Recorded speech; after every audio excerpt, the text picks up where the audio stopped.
how to upload status from WhatsApp Web. First, go to web.whatsapp.com on your computer. Open the WhatsApp app in your mobile and then click on the three dots in the top right corner. Click on Link Devices. Click on Link a Device.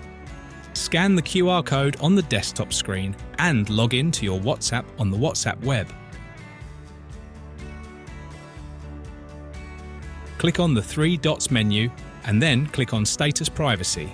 Here you can select the contacts you want to share your status with, or you can select My Contacts to share your status with all of your phone contacts. Once done, go back and click on My Status.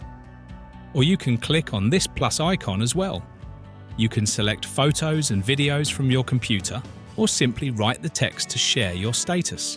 Once done, click on Send icon. As you can see, my WhatsApp status has been updated. That's how you can upload status from WhatsApp Web.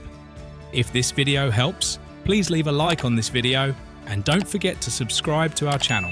Thanks for watching.